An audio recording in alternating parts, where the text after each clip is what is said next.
Good evening, everyone, and thank you for joining us today. My name is Tiffany, and I will be moderating this meeting. Before we begin, I'd like to share a few brief meeting guidelines. We are committed to maintaining a respectful and professional environment, and disruptive or inappropriate behavior will not be permitted. This meeting is being recorded and will be uploaded to our YouTube channel by tomorrow morning. A link to our YouTube channel will also be shared in the chat for your convenience. We will hold all questions until the end of the presentation. At that time, you may either raise your virtual hand by using the button available at the bottom of your screen, or you can submit your question using the Zoom Q&A function, and we will address as many questions as time allows. In the event of a power outage or an unexpected technical disruption, we will plan to reconnect within 10 minutes. If we are unable to resume the meeting, it will be rescheduled for a later date, and residents will be notified of the new meeting date and details through CruiseAware. Thank you again for being here. I'd now like to turn it over to our Director of Community Development and Infrastructure, Matt Machado, to begin the meeting.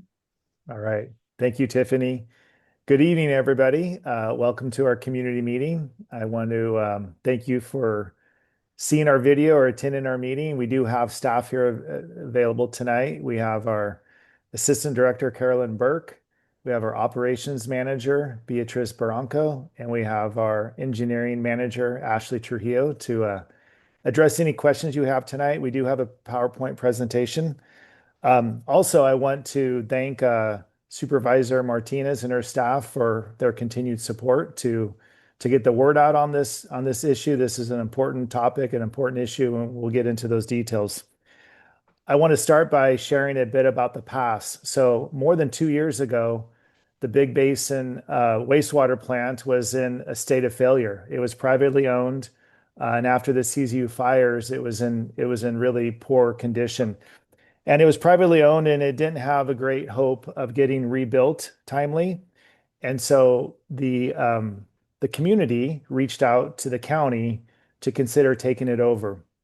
And in the middle of 2024, the Board of Supervisors did form a special zone within CSA 7 to take this system over. And that first year, we had a very streamlined budget. Um, and it was tight. It was razor thin. We had some assumptions in there. Some of them did not materialize. One of the assumptions was that we would have more people rebuilding their homes and becoming customers, which would spread the cost. One of the other major issues that we had in that first year's budget, we did not have utilities built into it because the receiver at the time was managing those costs and just didn't share them with us, and therefore we didn't build them into that first year's budget for some good reasons, to save the community money. But here we are now, a couple years later, and we now need to build in those costs, those PG&E utility costs. And now we need to realize that we have a very small group of customers, and so those costs are going to be going up, unfortunately. So this evening, we're going to present some of those details, and we're going to discuss a very significant rate increase.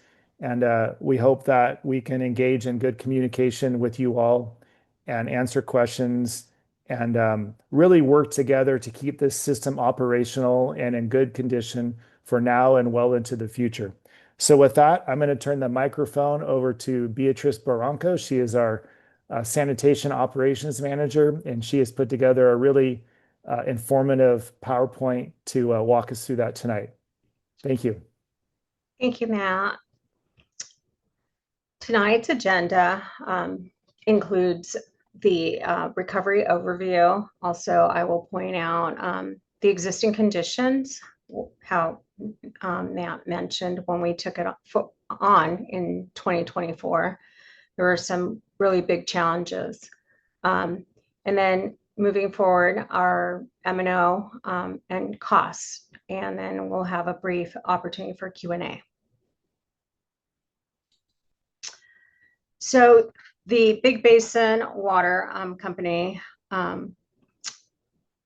wastewater treatment plant was constructed in 1969. It's now 57 years old.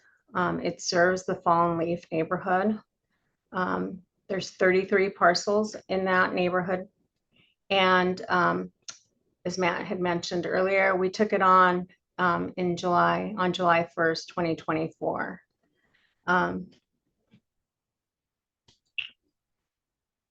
This is the overall parcel status. We have 11 single-family homes that have reconstructed.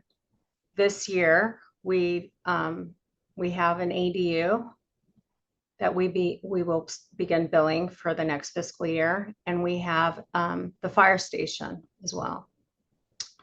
And there's 18 vacant parcels and 3 unbuildable parcels, and 2 of those unbuildable parcels are the wastewater treatment plant and the Fallen Leaf pump station.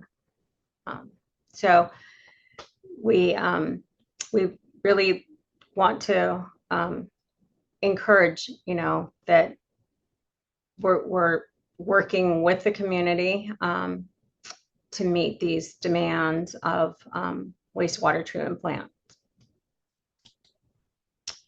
And the state required us to sample, and our first sample that we took was on July 9th, shortly after we took it on. And the effluent samples failed for the biochemical oxygen demand and nitrogen removal. The effluent BOD was at 83 milligrams per liter, and we ended up showing negative nitrogen removal, which means that nitrogen was being made in this treatment system. And the state requires that the BOD levels be at 30 milligrams per liter and negative nitrogen removal be at 50% removal. And so immediately our treatment plant operators were able to repair. They reprogrammed the blower, changed out some diffusers, they adjusted set points in the wastewater treatment plant. And since that sample, we've been meeting all of the state requirements. So we're nearly at 0 for BOD. So it's not showing up in this orange line. You can see that there's 0 percent readings. And then even in our nitrogen removal, we're well above the 50% requirement. So.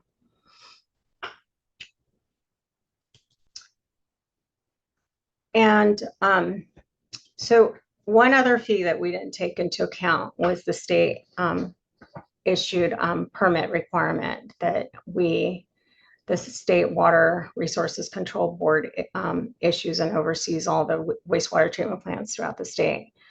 In December of 2024, they invoiced us for $14,103, and we really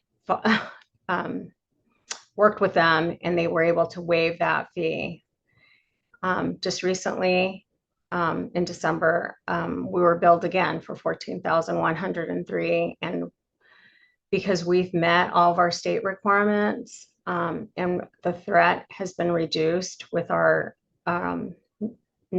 nitrogen removal and BOD, they were able to work with us and reduce the fee to $4,439.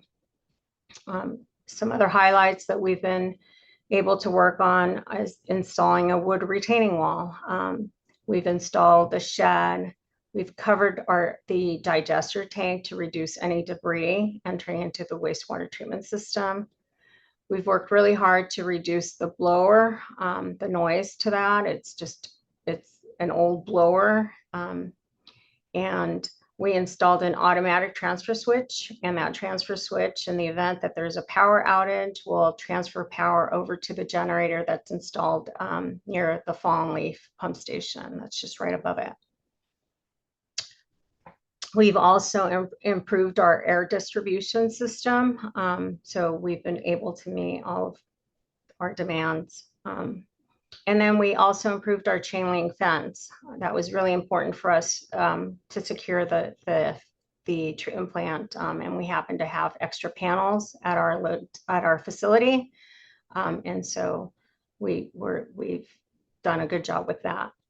Some of the improvements that we see in the future, that we would like to have new blowers installed, relocate them from from away from above the aeration tank, and then construct a blower room. We would like to have a redundant effluent pump, and then also integrate our supervisory control and data acquisition that allows us to be able to remotely monitor and reset pumps if needed. And then in the future, we would like to install a permanent emergency effluent bypass to the Fallen Leaf pump station. In the event that we need to do any major work at this plant, we would have the opportunity to bypass it. And then there's also some significant driveway improvements that need to be done. And we do have some preliminary cost estimates for that. And then we'd like to address the I&I. We've noticed that there's an increase in the wet weather events, indicating that maybe there's some possible infiltration coming in too. So Matt had mentioned some of the other costs that were not taken into account when we took this treatment plant. We were made aware that utility charges would begin in March of 2025, and the receiver had been covering these from the time that we took it on, from July of 2024 until February 2025. And those fees, or those costs, are about $13.50 a month, the average cost of those. And the total fees since March through June of 2026 are about $23,991. And then for the next fiscal year, from July of 2026 through June of 2027, those fees will be about $17,900. That's a total cost of $41,891 that we need to account for. And this is a proposed budget for next fiscal year. We need to bring in about $116,000 in revenue to be able to cover our M&O, and also these utilities and the permit fees. So the utilities are broken down here, $41,891, and the permit fees are $4,502. That's for the state permit and a blanket encroachment permit from the county, through the county. So that amounts, all of our expenditures is using up all of the revenue coming in, and it's a really tight budget. We work really hard to be able to meet all of the state requirements, but there's also needs for, as I mentioned earlier, for capital improvements that we would like to have. So this all interprets to a significant rate increase for next year to cover the utility costs and the permits. And I'll stay here for a little bit so that folks can look at the single family residence current costs and the proposed rates for next year. And as I had mentioned earlier, in the current budget, we didn't have an ADU, but moving forward, we have an ADU being charged at half of a single family dwelling.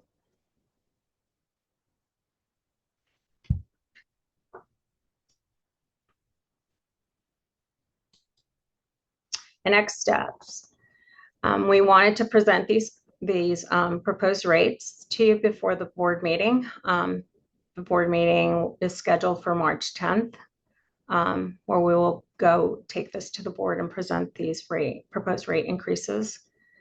A notice will be sent out to all the owners of these parcels for a public hearing on May 10th. And folks will have the opportunity to support this rate increase and share any of your concerns at that public hearing as well.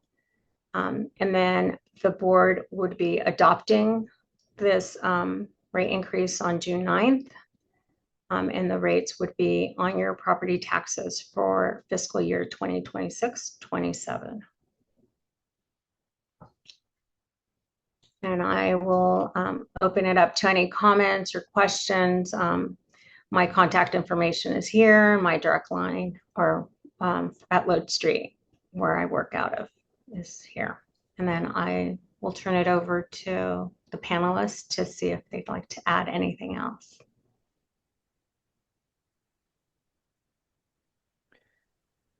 Thank you, B. Great presentation, very informative and thorough. I think at this point, we can open it up to any questions that people may have. Feel free to raise your hand. Tiffany put some of that instruction in the chat, or you can put a question in the chat and we will strive to answer those questions.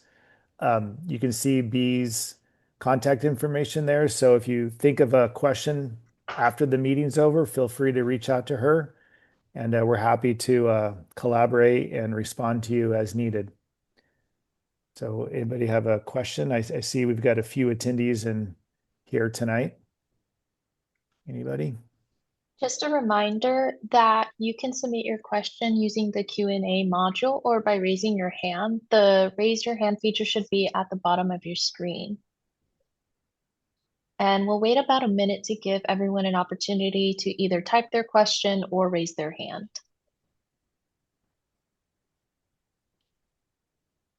I know on some of these Zoom calls, the raise your hand feature seems a little hidden. It's under the header called React. And if you click on it, you can find the raise your hand choice.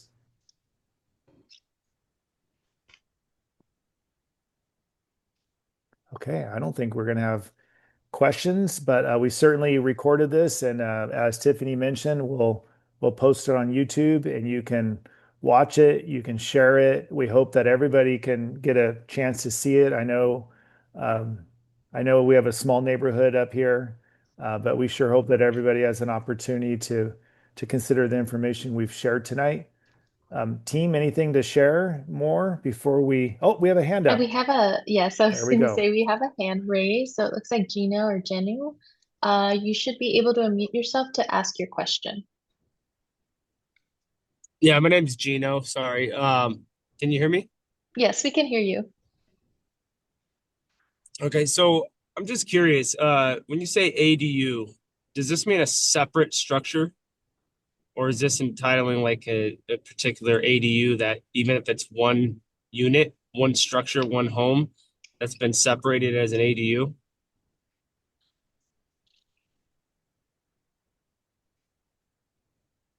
B, do you Uh-oh, want did I to? lose you guys? No, we've got you, Gino. Okay. We're I just looking stumped at. you then. I No, you stumped you. did. You didn't. Thank you for the question. Um, Team, who's best to answer the question how we define an ADU? Does anybody have that definition at their fingertips? Because in the county, an ADU is a separate structure. If it's built into the main house, we call them. There's some other parameters, but it could be a junior ADU. But from my understanding, the ADU that we're talking about is a separate structure, but a part of the same parcel where the primary house resides. So, Carolyn, anybody want to chime in on that? Matt, for our sewer charges in our other areas, I'm not familiar with how this ADU is structured, but anything that has its own kitchen and restroom is Sure. considered separate dwelling for sewer Thank, purposes. thank you, Ashley. Great. Appreciate that. So, Gino, does that make sense to you? A separate kitchen, a separate facility? Yes and no. They're on the same sewer, like the same water heater, everything's all the same. So essentially, it's kind of like one big house, and there can be separate mail sent there, and that's solely the discretionary use for the ADU terminology. But yeah, if it's it's 1 3-inch sewer pipe that's coming out. I mean, it's the I don't see it. What would be the difference between that and just a house in general? Like, there's 4-bedroom house or 3-bedroom and a 1-bedroom ADU. Yeah, Gino, that's a good observation. I think from our perspective, we have to look at it from a usage perspective. And if there's two kitchens in that house and additional bedrooms and bathrooms, then we have to account for that through our rates. Um, and we also have to lean on our sanitation code. I think that's something that we should confirm what code we fall under for this ADU use. And so Ashley, you mentioned the big sanitation district. Is that what you were saying? The large district? Yeah, that's how we define it there and in Davenport. So Okay. you can see.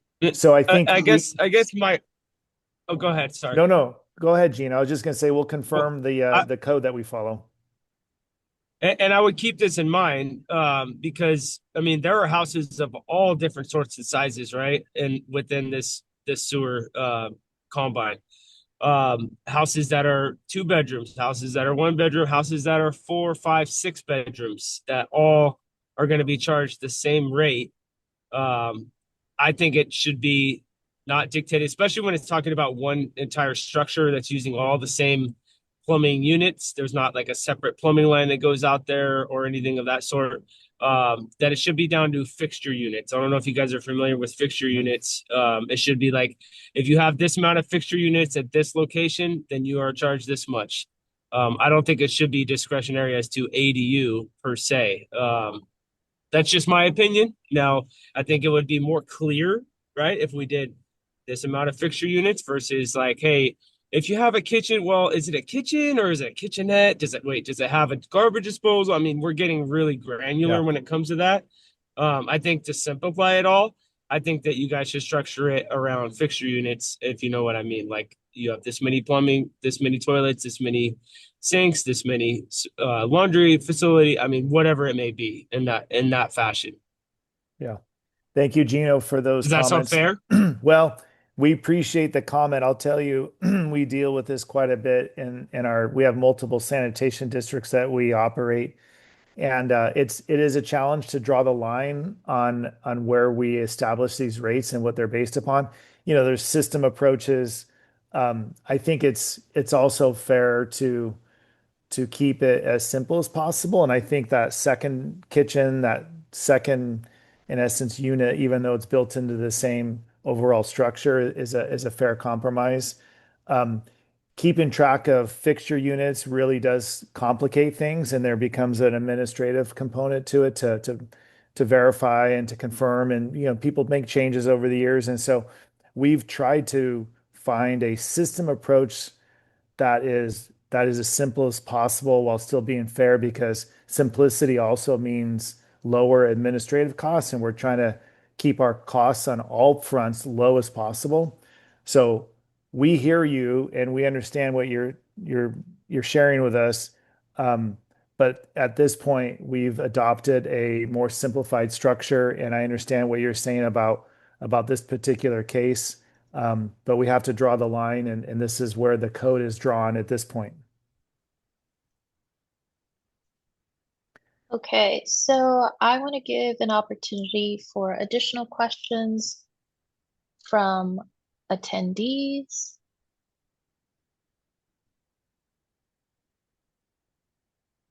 I don't see anything in the Q&A or in the chat. Bee did provide her email address and her phone number, so if you do have any questions after this meeting, you're more than welcome to email her any additional questions. Seeing as there are no additional questions, we'd like to thank you all for attending this meeting. We hope it was informational. Oh, Gino, I do see your chat. Sure, let me give you an opportunity to speak. You should be able to unmute yourself. Okay, sorry, I'll make it quick. I know I'm dragging on here. But I just wanted to voice my opinion on this. I mean, prior to the fires that we had, our sewer bills and our water bills were minimal at best. And I know we had the rate increase prior, but now we're almost proposing a double rate increase. And then also, like, if we weren't aware that now we're going to be charged as an ADU, as a separate charge as well. So we're just kind of getting bombarded And financially, I don't know if we can bear this burden to be able to stay in our homes and be able to afford all of these increases, with all the sewer. And then of course, we had tax increases for, our new home being reassessed and revalued. So I don't know if there's any consideration. Maybe we could string this out, like not as impactful, like not doubling it. Maybe, you know, I don't know how we compromise, or who foots the bill, if we can get another grant or something along those lines to help ease the burden. So it's not like, okay, well, in 2026, the end of the year, and 8 months from now, 9 months from now, you're going to be having to pay another 5,000 more dollars. Which, where am I going to come up with that money at? I just wanted to voice my opinion. I'm sure I'm not the only one that feels that way, but that's all I had. Yeah, Gino, we hear that, and we understand that, and we know that this is a very large burden. As you said, I don't know where we would get the money to keep the system operational. We certainly have looked for grants. As we shared in the presentation, we worked very closely with the state to try to lower their permit fees, which we were successful. We got it lowered by $10,000. And so we're all in this very tight spot together. I don't have a good answer for you, except that we hear you, we understand you. We're working hard to manage the budget as tight as possible. I will say that the next year we're anticipating no rate increase. And so that doesn't help you in the moment, I know, but we're trying to set ourselves up for success where we have sustainability and we can keep the system operational. I don't have a better answer for you beyond that, but we do hear you and we understand your situation.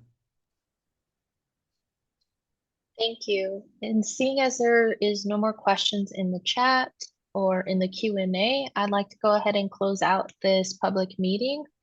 Thank you everybody for attending this meeting and asking your questions. And we hope it was informational, and also a big thank you to the panelists, and Bea for her presentation, Matt for his presentation as well.